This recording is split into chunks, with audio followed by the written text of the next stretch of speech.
নমস্কার বন্ধুরা, ঘরোয়া রান্না বাই চৈতালিতে সবাইকে স্বাগত।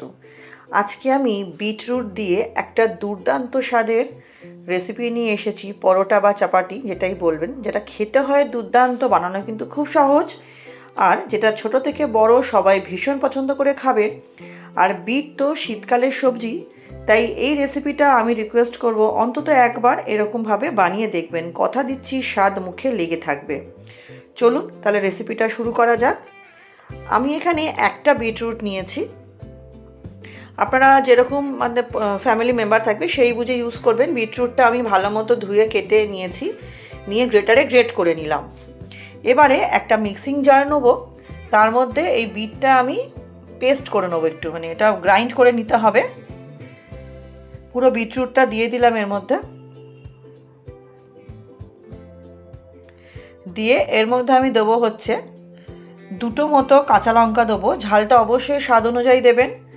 আর আমি এখানে 1 ইঞ্চি মতো আদা, এই আদাটা আমি গ্রেট করে দেবো। আমি সবসময় আদা গ্রেট করে ব্যবহার করি।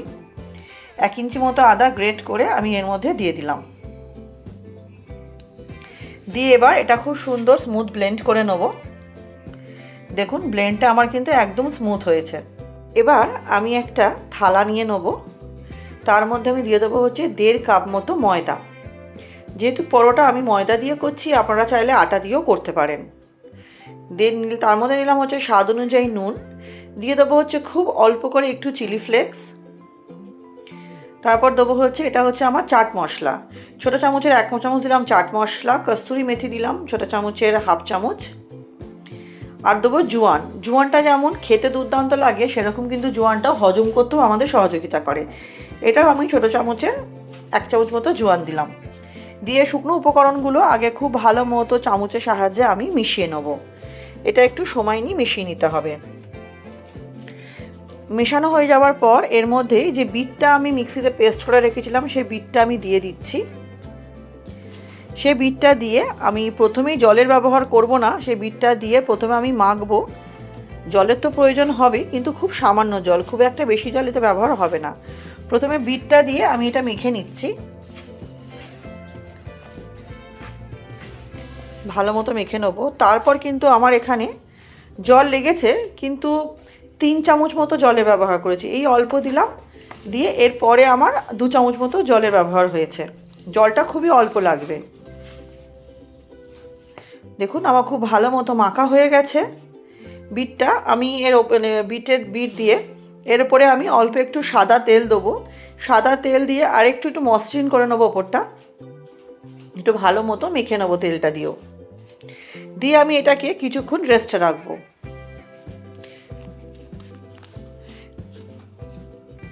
একটু সময় নিয়ে এটা আমি মেখে নিলাম। একটা অনুরোধ করব, ভিডিওটি স্কিপ করবেন না, পুরো দেখা অনুরোধ থাকলেও স্কিপ করলে কিন্তু পুরো পদ্ধতিটাই মিস হয়ে যাবে। এবং অবশ্যই এটি লাইক দিয়ে দেখা শুরু করবেন। মিনিট 5-এর জন্য ঢেকে রেখেছিলাম, তারপর দেখুন এটা একটু ভালো মতো মেখে নিচ্ছি। এরপরে এখান থেকে আমি ছোট্ট ছোট্ট লেচি কেটে নেব। ছোট ছোট লেচি কেটে নিয়ে এটা আমি গুঁড়ো আটা দিয়ে বেলে নেব। যদি আপনারা চান তেল দিয়ে বেলতে পারেন, আমার আটা দিয়ে বেলতেই সুবিধা হয়, তাই আমি আটা দিয়ে বেলে নিচ্ছি। নতুন বন্ধু যারা আমার চ্যানেলে আজকে নতুন, ভিডিওটি প্রথম দেখছেন, আমার রেসিপিগুলো আপনাদের যদি সামান্য হলেও ভালো লেগে থাকে, চ্যানেলটি সাবস্ক্রাইব করে পাশে থাকা অনুরোধ রইল। পাশে থাকা বেল আইকনটি প্রেস করে অল নোটিফিকেশানটা অন করে নেবেন, যাতে আমি চ্যানেলে যখনই নতুন নতুন রেসিপি আপডেট করব সবার আগে আপনাদের কাছে নোটিফিকেশান পৌঁছে যাবে। এবং পুরনো বন্ধুদের অনেক ধন্যবাদ পাশে থাকার জন্য। রেসিপিটা অবশ্যই একবার বাড়িতে ট্রাই করবেন, অনুরোধ রইল। কেমন লাগলো অবশ্যই কমেন্ট সেকশানে জানাবেন। আপনাদের সুন্দর সুন্দর কমেন্ট পড়তে বেশ ভালো লাগে, এবং আপনাদের একটা লাইক বা একটা কমেন্ট আমাদের জন্য অনেক বেশি গুরুত্বপূর্ণ। সেটাই আমাদের উৎসাহতা জাগায় এগিয়ে যাওয়ার জন্য। এবং বন্ধুবান্ধব পরিবারের সাথে শেয়ার করে পাশে থাকবেন। দেখুন আপনার সাথে গল্প করতে করতে আমার একটা পরোটা বেলা হয়ে গেছে। সেকেন্ড পরোটাটা আমি একই রকমভাবে বেলে নেব। এখানে আমার প্রত্যেকটা পরোটাই বেলা হয়ে গেছে, আমার 6-7টা মতো হয়েছিল। এবারে আমি কড়াইতে একটা ফ্রাইং প্যান বসিয়ে দেবো। বসিয়ে দিয়ে প্রথমে আমি একটা পরোটা ভালো মতো সেঁকে নিয়ে, এপিট ওপিট দুপিট একটু মোটামুটি ভালো মতো সেঁকে নিয়ে এটা আমি তেল দিয়ে ভেজে নেব। তেল আমি বেশি ব্যবহার করিনি, অল্পই তেল ব্যবহার করেছি। অল্প তেল দিয়ে একটু খুন্তির সাহায্যে উপরে তেলটা একটু আমি মিশিয়ে নিচ্ছি, তারপরে ওই পিঠ উল্টে দেবো। আমি একসাথে 3টে করে পরোটা ভেজেছি। প্রথমটা আমার তেল দিয়ে ভালো মতো একটু ভাজা ভাজা করে নেওয়ার পর বাকি দুটো আমি দেবো। ভালো মতো না, মানে মোটামুটি একটা তেল দিয়ে ভাজা করে নেওয়ার পর দেখুন এই অপর পিঠটাও আমি অল্প একটু তেল দিয়ে তেলটা মাখিয়ে নিচ্ছি। তারপর দুটো পিঠ একটু তেল দিয়ে জাস্ট ওলট পালট করে নিয়ে আমি বাকি আরও দুটো পরোটা দিয়ে দেবো। তাতে কি হবে, এই পরোটার যে এক্সট্রা তেলটা সেটাও সোক হয়ে যাবে, আর বাকি দুটো তেল ভাজার সময়ও কিন্তু তেলটা আমার কম লাগবে। আমি পরোটা এরকমভাবেই করি। এরকমভাবেই আমি প্রত্যেকটা পরোটায় কিন্তু ভেজে নেব। এটা প্রথম ব্যাচের পরোটাটা আমি ভেজে নিচ্ছি। এরকম একটা রেসিপি বন্ধুরা শীতকালের রাত্রিবেলা যদি থাকে, এর সাথে আমি বেগুন ভাজা বা যে কোনো আলুর তরকারি বা আলুর দম সব কিছুর সাথেই খেতে কিন্তু অসাধারণ লাগে। আর বাচ্চা থেকে বড় সবাই কিন্তু খুব আনন্দ করে খাবে।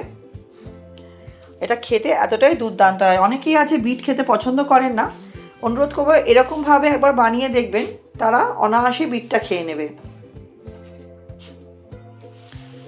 প্রথম যে পরোটাটা ভাজছিলাম সেটা আমি তুলে নিলাম। এবার এই দুটো ভেজে নেব। পর্যাপ্ত তেল লেগে আছে, যদি প্রয়োজন হয় আমি আরেকটু তেল দেবো এর মধ্যে। অল্প একটুই দিলাম, দিয়ে সেটা একই রকমভাবে মাখিয়ে নিয়ে তারপরে আমি দুটোই ভেজে নেব। এখন তো শীতকালে বিটটা খুবই ভালো ওঠে, তো এরকমভাবে একদিন অবশ্যই ট্রাই করবেন। কেমন লাগলো অবশ্যই কিন্তু জানাবেন, আপনাদের কমেন্টের অপেক্ষায় থাকবো।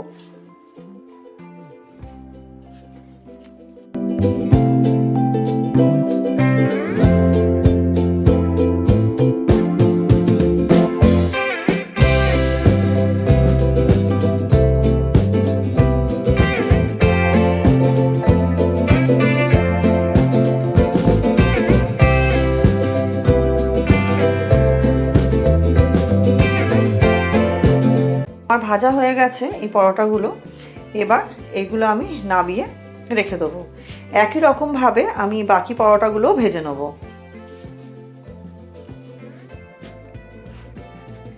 দেখুন আমার প্রত্যেকটা পরোটাই ভাজা হয়ে গেছে। আপনাদের দেখিয়ে দিচ্ছি, যতটা সুন্দর হয়েছে দেখতে, খেতেও কিন্তু দুর্দান্ত হয়েছিল।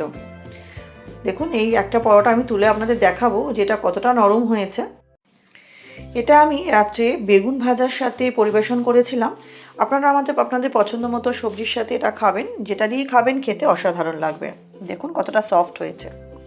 তাহলে বন্ধুরা রেসিপিটা তো আমার কমপ্লিট হয়ে গেল। ভিডিওটাও আমি আজকের মতো এখানেই শেষ করছি। নেক্সট দিন আবার হাজির হয়ে যাব নতুন কোনো রেসিপির সাথে। আমার সাথে ভিডিওটি শেষ অবধি ধৈর্য ধরে দেখার জন্য সকলকে অসংখ্য ধন্যবাদ। সবাই খুব ভালো থাকবেন, সুস্থ থাকবেন, সাবধানে থাকবেন, আর কেমন লাগলো অবশ্যই কমেন্ট করে জানাবেন।